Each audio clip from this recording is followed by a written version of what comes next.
Keith and I were going to be moving into a new series very soon once we start after September 8, September 8 being the first. But right now we're kind of just sharing different stuff that's in our mind that we've just kind of had going through our heads. And so we're just going to keep sharing different concepts in the next couple of weeks. And here's one that has been interesting for me. And I actually just got kind of called out on it by my own phone. So I went to Legoland. I went to Legoland yesterday with my family. And Legoland's fun, isn't it? Have you guys ever been to Legoland? Just out of curiosity. Okay. There's rides, and there's Legos everywhere. And we did the swimming area first. Tons of fun. Then we went and did roller coasters. Like, Legoland is fun. Kind of like Disneyland, but Legos, right? So Legoland, super fun. You would think, as someone that enjoys doing things that are fun, that you would want to be fully engaged and enjoying Legoland, right? I started to notice, and this is a completely bonkers statistic, but I'm going to say 1 out of 10 because it felt like it. I started noticing this as I was walking around, and I decided I'm going to take a picture for 1 hour. And by the way, this is not even a quarter of the pictures I took. I just put the fun ones in there. This is what I noticed people were doing at Legoland. So that's a picture of a mom allowing her kid to drive that boat. And these boats are super fun at Legoland, except the problem with those boats is you have a lot of freedom. And so you can steer that thing and you'll slam into the side and you'll end up doing this and everyone else is behind you and it's getting crowded. This mom, as her child, is she's doing this. I was like, get off your phone. Because it's taking forever. I want to be able to get done with this ride. I saw there's always play areas at Legoland. It's awesome. It's brilliant that they do this. In the middle of the line somewhere, there'll be a play area for the kids. So they're not bored and screaming when are we going to be there? Awesome. I saw mom after dad just on their cell phones. And there were a couple moments I thought, do you even know where your kid is? I don't know. You probably don't. Do you know why you're even here? You're at Legoland. I'm at Legoland. I thought that was a dentist office. Again, I kept taking these pictures. This, the one in the very bottom corner. And by the way, I hate to people shame. That's why I didn't use your pictures. I used perfect strangers. They'll never know I took their picture. I was being really careful, by the way, too. I acted like I was taking selfies. I was totally taking pictures of them. They had no idea. I felt like detective. It was awesome. But the lady at the bottom, her daughter was there over and over again, tapping, "Mommy, mommy, mommy," and she did this. She's at Legoland. Her kid wants to play, and she's like, yeah, good. I've got this farm I need to build, right? Whatever the thing is you're doing. This was funny to me. You go to Legoland I have a feeling they were texting each other. I don't know. I couldn't tell for sure. But I just thought that was really comical. All three of them on their cell phones. And they did this for more than just 1 or 2 minutes. Yeah, maybe. I have no idea. This dude, I don't even know if he's aware his kid's not in the seat. I watched him for a couple minutes and that was the look he had for quite a while. I think he was playing a game, but he kept, and I just kept wondering, where's your kid? Where's your kid? More pictures. This lady, I was watching her, she was on the phone and kept doing the circles. And her poor kid was probably ride. She just kept circle, ride. And she was on a business call and just unavailable for the fun. At the end of the night, at the end of the hour, I noticed a family who was standing around a circle. There's 4 of them there, and they were all doing that. And I thought, well, maybe they're just looking for something. And I waited, and they stayed. And I thought, maybe Pokemon, maybe, I have no idea. But they just stayed in that one spot for a very long time. And I thought, that is so funny because there's so many rides. Everyone's trying to get to the last ride. This family's like, no, we got our phones. And I thought, you could do this in your living room. But they had to do it right there on their phones. The guy up there, you're not seeing it. There was a stroller. He had a little child there. And he's looking at his phone and he was doing this. Just like rocking baby as he was playing whatever he was playing, Farmville again, or I don't know what it was. I thought it's interesting. We spend a lot of time on these devices. And if you're like me, you grew up in a time where you had one of those things that you like, and you had to memorize phone numbers. How weird was that? And then all of a sudden you get this device in your hand that is like a computer, but also not just a computer, but it's also a thing that you can like call people on, and you can FaceTime with people. You can do all these things with this one device. And I think it's a bit addicting. What do you think? Here's the interesting thing too about this technology is we don't know the effects of this technology because it hasn't been around long enough. Isn't that interesting? Yeah.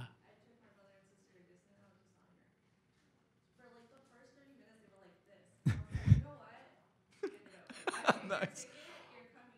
Did they hand it over, or was there a little bit of wrestling? Okay.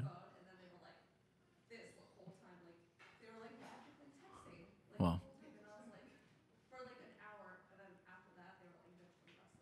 They were involved. Nice.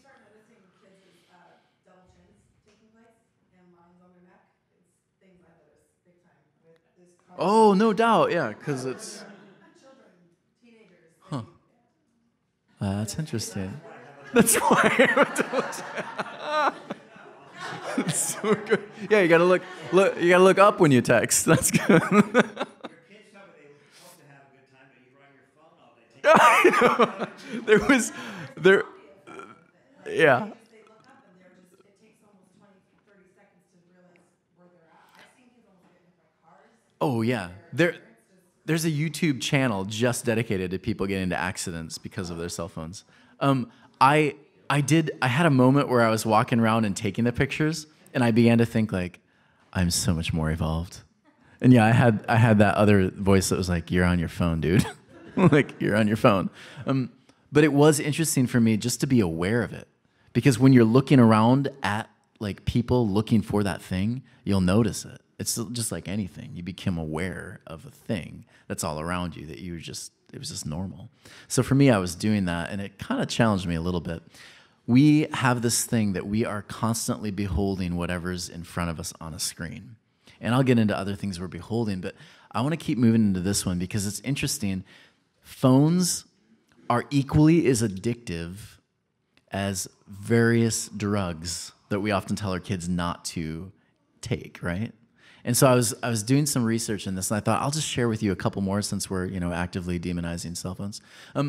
12% of people, they did a study, 12% of them said they can't actually physically get away from social media. Like they can't put it down. And that doesn't mean like I'm old, I don't know how to log off or that kind of thing.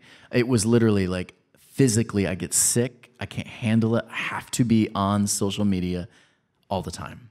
12% of people were there. Like that's a big percentage of people. Brain scans showed that the brain does the same thing when it's involved with social media as it does when you're on drugs, which is another interesting thing. The brain actually rewires itself, making you crave more stimulation. Anyone ever have like an addiction to candy or, I don't know, like coffee? I just feel like coffee makes me a better human, but it's not really an addiction. It's just something that makes me better. But you crave it. Your body actually craves something. And this is what social media has done to people. They crave it. If you don't know what's going on with other people around you for 10 minutes, you lose it. People are craving it like they need air right now. And it's, again, what are you watching? What is it that you're inhaling when you're viewing it? Usually someone's food. Someone else's food, someone else's outfit, someone else's awesome pictures. I swear you guys can't take one single bad picture. At least that's what it appears. Like you're just Mumford and Son and like model. Yeah, it's just amazing. It's just it's who you are. I've heard people say, yeah, if you can be on the cell phone and do a bunch of other things, it actually helps you be a better multitasker. It's helping you. And studies have shown it actually is the reverse. People who are constantly on their cell phones, they become worse at multitasking. Interesting. Yeah, it actually falls apart. And there's this other thing. You are unable. I saw inability and unable in my mind. You're unable to commit things to memory. So ever notice a lot of us are beginning to say, oh, my memory, I must be getting old. You're like 25, dude. Could it be that maybe something's affecting it? And could it be that this has potentially affected you in some way? I don't know, maybe, maybe not. But there's something going on here. There's even a syndrome called phantom vibration syndrome. And this is, and I'm looking around because I'm looking at you, and people who are laughing a bit, you know exactly what I'm talking about. You will be sitting there, and all of a sudden you'll feel a vibration. Was that your phone? Was that my phone? And they're like, no, my phone didn't do anything. And you look, and your phone didn't go off, but you felt it. And because there is something interesting going on in your brain and your body that you've gotten so used to it, it's like feeling an itch. This is a real thing. And your body has gotten so used to the vibration and the noise that it will hear or feel certain things that aren't actually there. Because it's telling your body, you're craving this thing, you need it, so we're going to give you a little help. Isn't that incredible what our brains and bodies are able to do? It's incredible. Let me give you more. Release of dopamine. We all understand this idea that your body releases dopamine. Here's the crazy thing, though. With social media, when you post a picture, how many of you are constantly looking to see how many likes you get? Yeah, we're so weird. And here's the thing, too. When you first open your page, 1 or 2 likes, you're thinking, oh, Ricardo liked my picture. And that means a lot to you. But after 2 or 3 weeks, I need to have at least 12 to 14 likes, right? And it grows and it grows. And before you know it, you think, I'm going to post this one because it's going to give me more likes. Tell me I'm not the only one. Is this me just sharing a bunch of stuff and I'm the only one in the room? It's like, it could possibly be it. Yeah, it's really crazy. I sat down with a marketing guy who said, he went through this whole thing. He said, Tony, I'm going to make you famous. That was his whole thing. And by the way, like, obviously we don't work together because I'm not famous. But he said, I can get you 100,000 likes in like a week. Because someone out there, and many someones, because this guy is a millionaire, pay him to get more likes on their Instagram and Facebook pages. A ton of money. Because we need it, we crave it. Isn't that interesting? The dopamine release is so important that people will pay thousands monthly for it. I've heard people say, online relationships, it totally like it works, and I'm better because of it. My relationships are better. This study done showed that 76% more people who said their friendships are more online than not actually suffered from more anxiety, more fear, more depression. And again, constantly viewing other people's stuff. Because no one's going to post ugly pictures of themselves. They're always going to post the best. You see the very worst of you. Am I right? In the morning, you're seeing reality. They're posting fiction. But you're assuming that's reality, when the truth is it's fiction. Your hair didn't look like that when you woke up. I'm sorry. You are not that well put together every 2 seconds of the day. Betty, maybe. She's constantly like, you look good, you look good. That wasn't an awkward thing to say, was it? Good. Awesome. Sleep. Interestingly enough, sleep, we are being affected by phones, and our sleep is actually... How many of you will sit there at night on your phones in bed and like just scroll? Yeah, they're finding this is actually causing sleep deprivation and insomnia. The blue light's doing really interesting things to us. And again, all because we need to consume. And the question, of course, is, what are you consuming? Because you're spending a great deal of time. What is it you're consuming? What is it you're beholding? Because there's this ancient idea that by beholding, we become changed. How many of you have ever heard that phrase? By beholding, we become changed. So I wanted to share with you some things that I beheld when I was younger and how they changed me, and I'm going to give you an opportunity to do the same. Are you guys ready? This is fun because this is like flashback to Tony when he was like 12, 8, 7. So here we go. Some of you are going to love this because you're going to recognize some of these things. Cool? Here we go. Who's the guy on the left? That's He-Man. And he was awesome. Castle Grayskull, I have no idea why my parents would let me watch that and not Goonies. Like, that was like filled with way worse stuff if you really want to be on. Yeah, like interesting language. Yeah, maybe. Yeah, there was all this stuff like in He-Man, but I remember thinking He-Man was awesome. He-Man was muscular. He was like manly and tough. He carried a sword. And anyone that got in his way, if it was a bad guy, what would He-Man do? Kill him. Well, he wouldn't kill him because He-Man doesn't kill. He just thumps him, right? G.I. Joe. I love G.I. Joe. I played with G.I. Joe figures. How many of you had G.I. Joes? A couple of us. They were that big? Really? Oh, I had just the minifigures. Oh, I bet those are expensive. How many of you recognize the guy down there on the far right? That was Barry Sanders. He was the best running back in the world. It was awesome. I had these as male figures in my life. My dad, if you meet him, is the skinny short dude. Not very masculine. My dad will sit and talk your ear off, and you know that because he has, like with many of you. That's my dad. My dad is not very masculine. So I grew up constantly with this like struggle of, this is what I'm beholding. This is what I'm noticing on TV as masculine. My dad's not masculine. What do I do? What do I do when it's not modeled to me at home? Do I accept that or that? I was in constant struggle. And then this is what my sister had. She had Barbies. Anyone have Barbies? Nice. Lewis, Mike, good. So people had, for many women, some men, Barbie was like, that was your idea of feminism or the feminine quality. How many of you know like what that little horse is up there? My Little Pony. My sister had My Little Pony and Barbies and Care Bears. Here was the thing. I actually liked Care Bears, and I sometimes had Barbie and G.I. Joes play together. And I remember my dad seeing it. He didn't know what to do. He's like, Tony, put those away. I'm like, which ones? Those ones, the pink ones. I was like, okay, fine, whatever. I wanted a Care Bear once for my birthday. I wanted the one with the good luck charm. My dad wouldn't buy it because he was consuming something that said masculinity you can't have a Care Bear. Interesting, right? So many of you are connecting with some of these.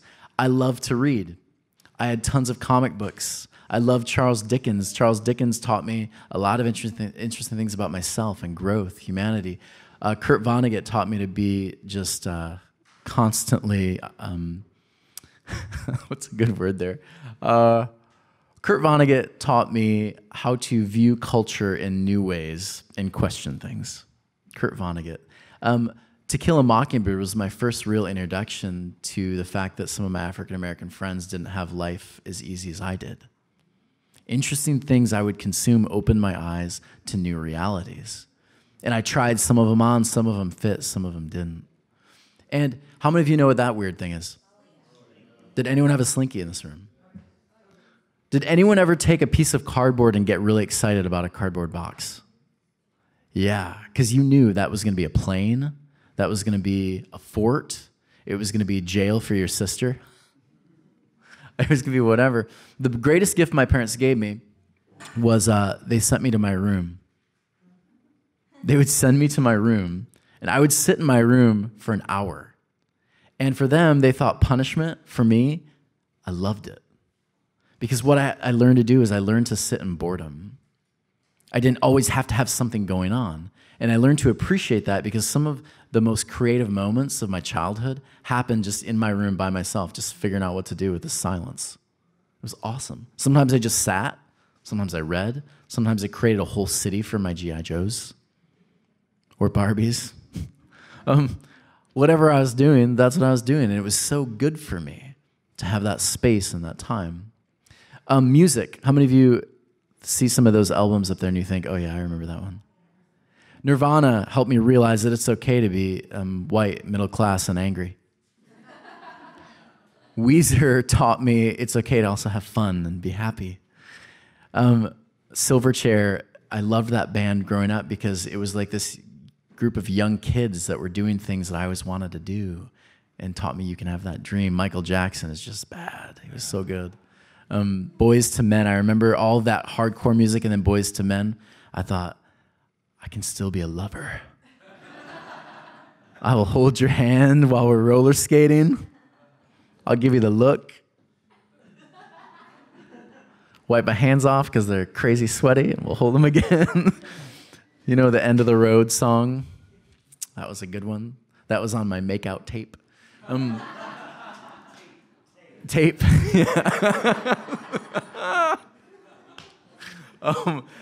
Yeah, what's that? Michael W. Smith. I remember Christian music was so terribly bad until I picked up Michael W. Smith, and I thought, oh, hey, you can be a Christian and not have terrible taste in music. Back then, now I look at it, I'm like, that's just not good. But back then, it was really good. I remember these different things I was constantly consuming. They definitely had an effect on who I was. Last one I want to show you. How many of you watched one of these shows? What you consumed about these shows directly affected the way you interacted with family and friends. Think about that. You have certain expectations now because of Full House. Growing up, I was in a very dysfunctional family. We didn't talk about things. So I loved it when at the end of the show, Joey or whoever would come together and they'd say, let's talk about this. And there'd always be a happy ending, wouldn't there be? They'd always figure it out. At my house, it was like, well, let's just not talk about it, pretend it didn't happen, and eat your dinner. And so I remember constantly, well, that's what I want. But that I began to understand later on, maybe that isn't full reality either. Maybe there's something in between. Friendships. Why can't all my friends be like friends? Where's my Joey? Right? You're my Joe. That's good. All of these. And then again, I remember Mr. Rogers. How many of you liked Mr. Rogers' Neighborhood? It was so good. Mr. Rogers was, for me as a kid growing up, the very like short window of, because he was so chill and just loving. And I felt so accepted by Mr. Rogers. If you haven't picked up, people like me, Gen Xer, millennial, in between, we grew up with TV as our parent, many of us. TV was my parent. And so Mr. Rogers was the one voice in my life at that time saying, Tony, I love you. And he'd take off his sweater and put a new one on. And just invited me in to be myself, be a normal kid for a little bit. That was Mr. Rogers. What I want you to do around your tables is this. Just for a minute, what are some of the things from your childhood that shaped you? What are certain ideas or people or maybe shows or certain things in your life that helped kind of shape you as a child, gave you ideas of what family looks like, what friendships look like, what values you have? In your childhood, what were some of those things? And you can keep this lighthearted too. You don't have to go, we always go like super in-depth, right? Just enjoy this. What were some of the things for you that kind of gave you a sense of value, purpose as a child? Where did you get the ideas of, again, how to view God, marriage, relationships, whatever? Totally open. Go for it. So there's this ancient word. It's behold. And you knew I was going to go there. I always love to look at the words. So this is a fun one to try to pronounce, katraptrizo. And this is interesting because it's the idea here is, again, behold, but with Hebrew and Greek words, there's something interesting going on. They always mean one of two or three or four different things. And so for them, it was always important when you read the word, you had to look at the context of what was going on because it could mean one thing or another thing. And so it was just kind of important to know what's the context, what's going on, what culture is this. All of those things are important when you use a word. Today, our words are pretty simplistic, aren't they? Or we've kind of made them simplistic. They shouldn't be. This word meant seen through a certain lens. And so here's what I'm learning about people. They don't all see the same way I do, which is terrible. right? Um, People have different lenses that they see the world through. And just because you have a lens doesn't mean your lens is any better than theirs. It just means it's different.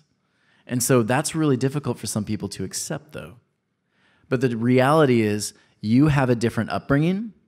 You have different experiences, good or bad, that have helped shape you or unshape you, whatever the thing is.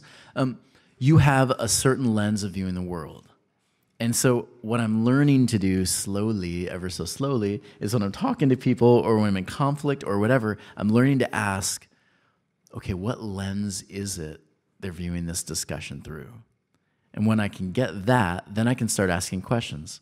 Oh, what about that discussion has made you so frustrated?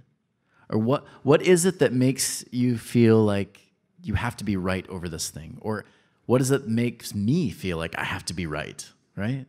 The lens I'm viewing it, all of that is really important when you're beholding something. Because when you're looking at something, when you're taking something in, it's important to understand you're taking it in from a different perspective than someone else. Is that easy to handle? What do you think? Yeah, it's the hardest thing in the world to put into practice, though, when you're talking to people and engaging to people. It takes a lot of practice. Another thing this word means is it actually has this picture of looking in the mirror. So when you're looking in the mirror, what's really fascinating is you're seeing an image of you, but you also have a lens. Think about that. When someone sees David, they're seeing David through a certain lens. When David looks at himself through that lens, you're going to describe yourself differently. Have you ever seen some of those Dove commercials where they'll tell someone, okay, describe yourself? And the person will draw a picture. And usually the picture looks a little bit funny. And then they'll have a stranger come and look at David and say, describe David. They'll describe David. And the picture of David from that, it looks closer for most of us than what David described himself as. Why is that?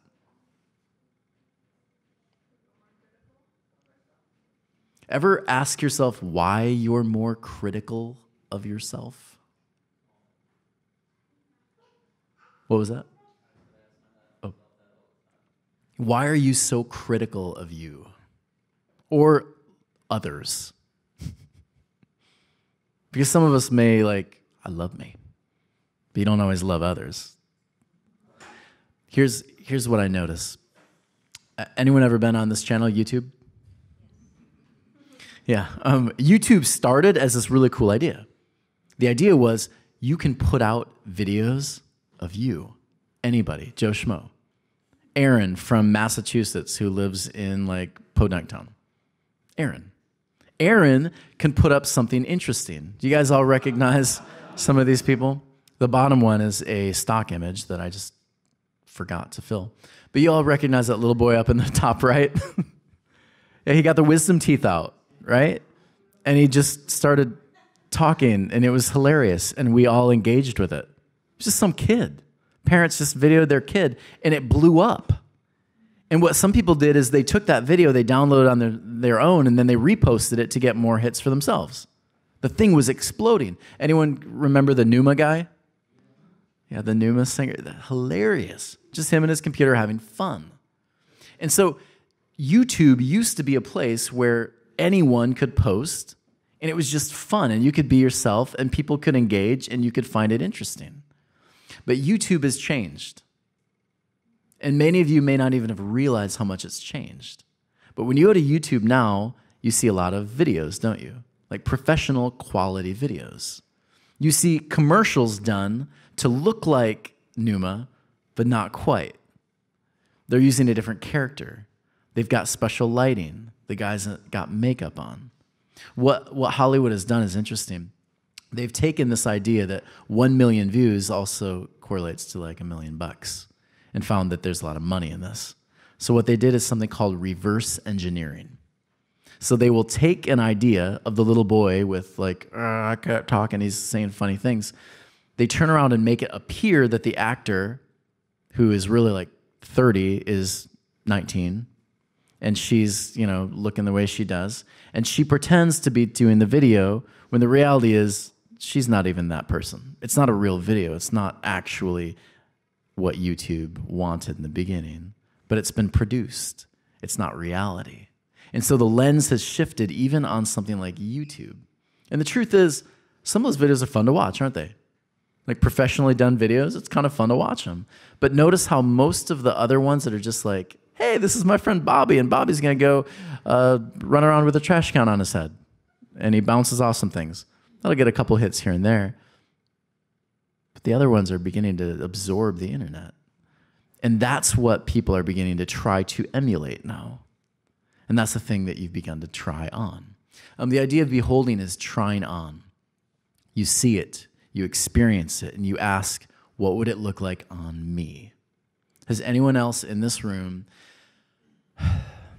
ever ordered a shirt on Amazon or pants?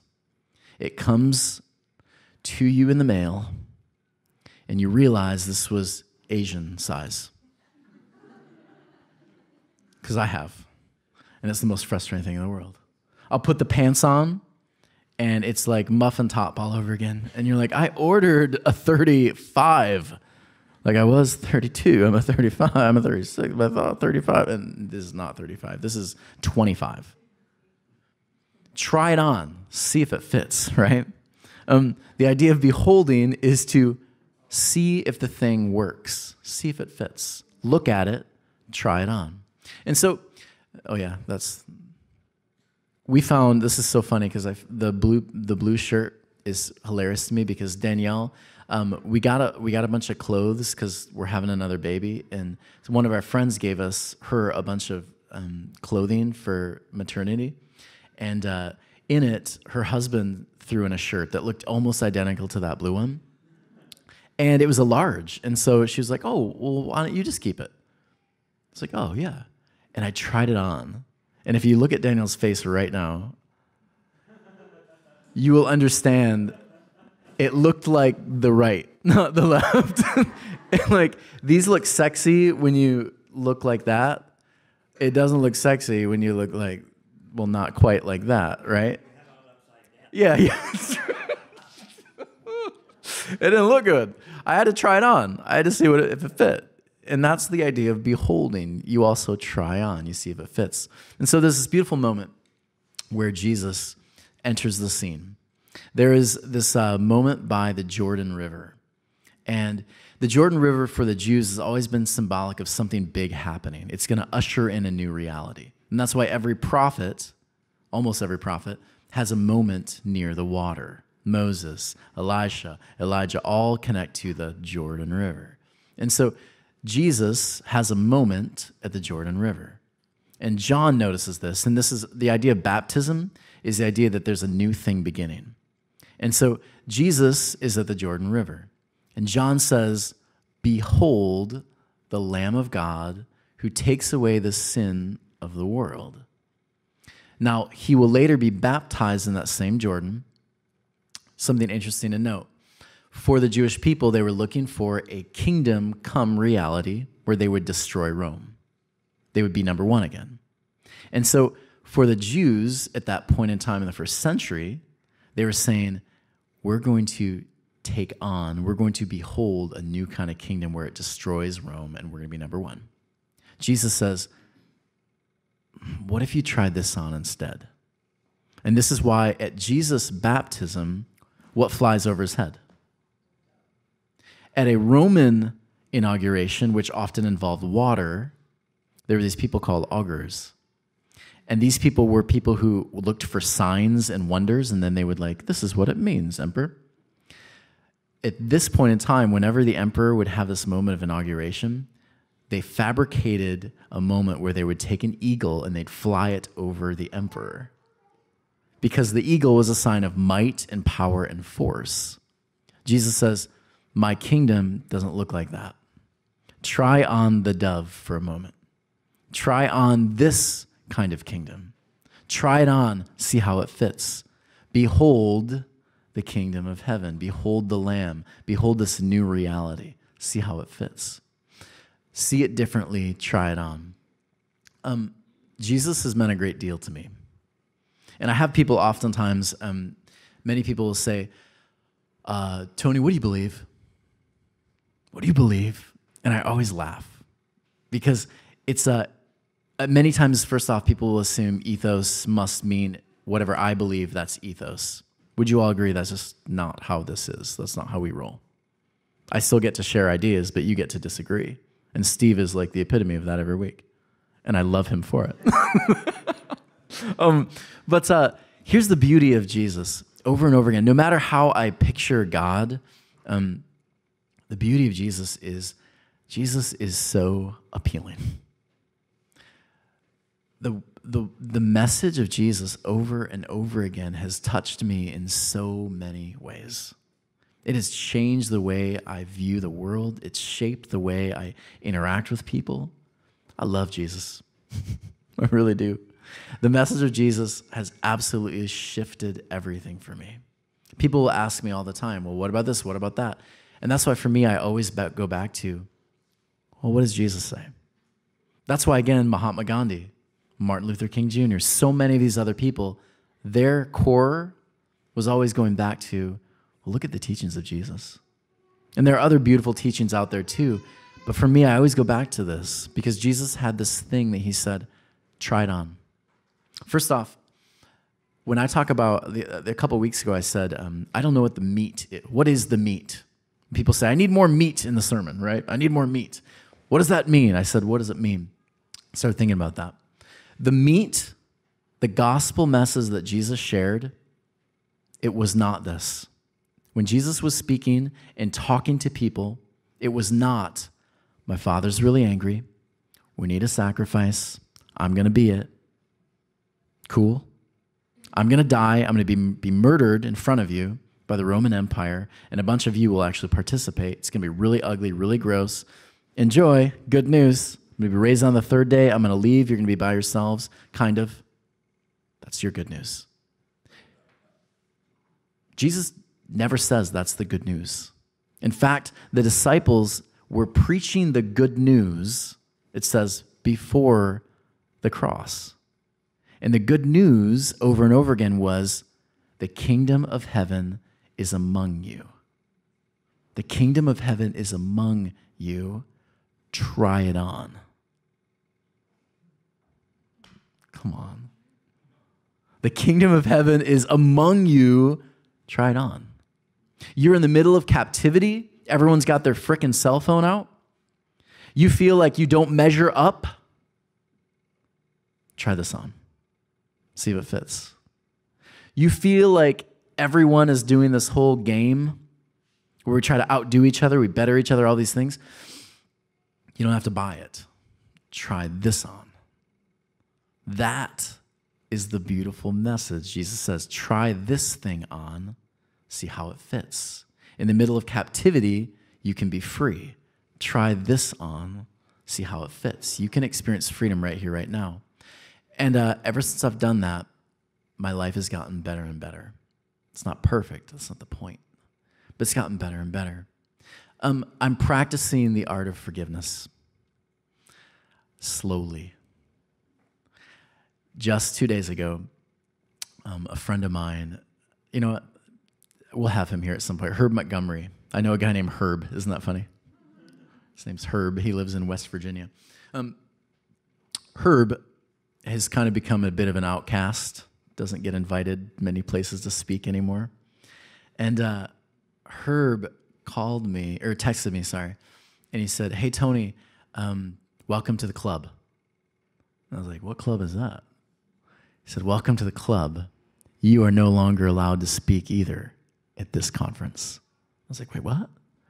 And sure enough, he sent me the note that was being spread around in this specific conference. And it went like this: Tony Werfel's heretical ministry does not fit within the guidelines of the conference.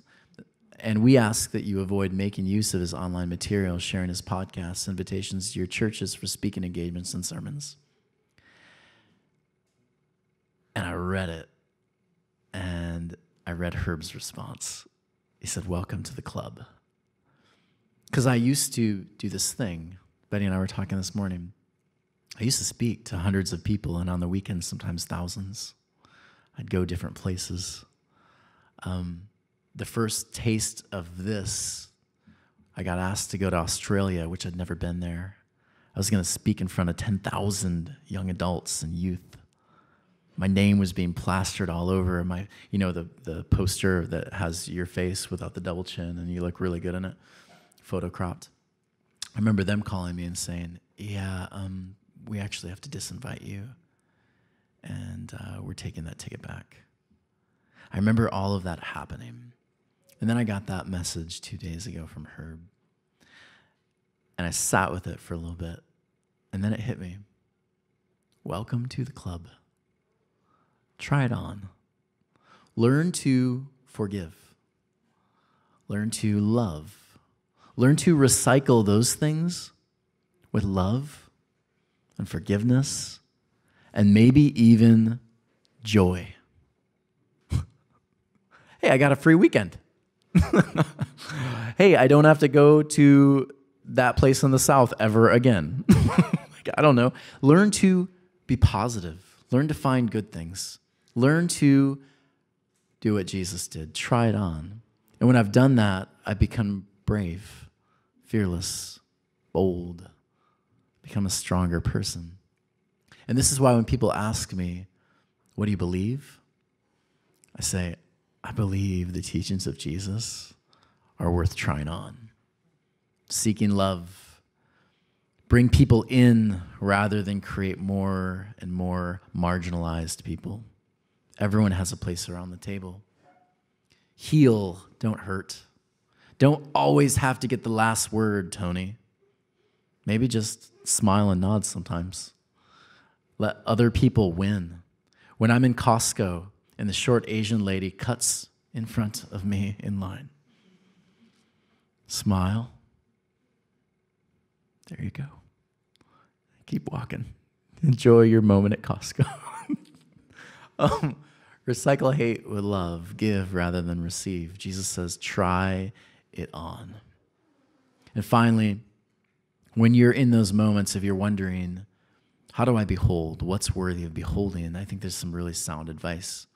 Whatever's true, think about that. Whenever you're looking online or you're observing something, you're beholding something, if you're like me, you pick up something like you like conspiracy theories. Anyone there with me? I remember getting so caught up in centralized banking. I remember constantly like, oh, the Federal Reserve, they're the devil, right? The Federal Reserve. I remember spending countless weeks like reading and watching video and all these things. And then I realized, well, what am I going to do? Well, nothing. Absolutely nothing. And I'm not going to waste any more time on it. It's not noble. It's not pure. It's not anything. It's not something that I need to do that's going to keep me away from what's important in my life. There's admirable, excellent, praiseworthy. Think on those things. And, oops, that's not the right thing. And so when I get online, there's certain things I see all the time that are just begging my attention. These magazines telling me what I need to be, what I need to look like, how I need to act, what my sex life should be, all those things. Maybe reality for Brad Pitt. Not for me. I don't need to buy it. I've tried it on. It didn't fit. I'm trying on something new. Donald Trump and his tweets and every other Hollywood actor out there. Again, I use Donald because he's like the king of tweets right now. Whether you like him or hate him, he should stop tweeting. There are lots of hate speech, free speech, blah, blah, blah, blah, blah. What are you inhaling? When you're online and certain ads come up, are you clicking on them or not? These clickbait sites, what are you doing with them? Are you getting sucked in or not? Whether you think Obama's Satan or Trump is a pig, is that what you're going to spend your time on? Is that what you're going to inhale? That's the worst thing to use right there. I need a picture of Clinton. What is it you're taking in? That little one has a picture of nihilism, right? Black lives matter, all lives matter, no lives matter. Is that what you want? What are you inhaling? What are you taking in? What are you breathing? What are you beholding? Because more than likely, some of that's not going to fit if you're going to be honest with yourself. And so I'm going to skip that right now, and I'm going to go to this. Keith is always telling me, great talk, but what's the point? How do I apply it? So I'm going to share with you how I have learned to apply it And maybe it'll help you, maybe it won't. But here's what I'm learning to apply when it comes to learning to behold certain things and not. The number one thing is I'm learning to just stop. I see it, I pick it up, I behold, and I'm learning to ask some questions. Does this thing make me a better person? Can you imagine if every time something popped up online, TV, see it, you experience it, whatever it is, you just asked yourself something simple. Is me participating in this thing, trying it on, going to make me better? Realistically, is it? Because if it's not, probably not worth your time. Is it a good use of your time? Your time is valuable. We only have so many heartbeats, right? So do you want to waste it on that? Is it that important to you? Some of us, we carry around a lot of anger, a lot of bitterness. Is it worth holding on to? Are the things you're consuming fostering that, or are they helping you get rid of it? I don't know.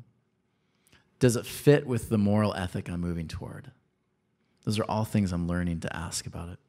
The next one is drop, and this is kind of lame, but I'm going to give it to you.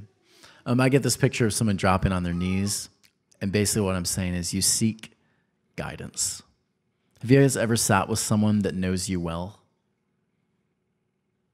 Do you have someone that knows you well? And ever ask those people, hey, I've kind of been doing this a lot lately. Is that good for me, you think? They know you well. They know how your addictive personality, Tony Werfel.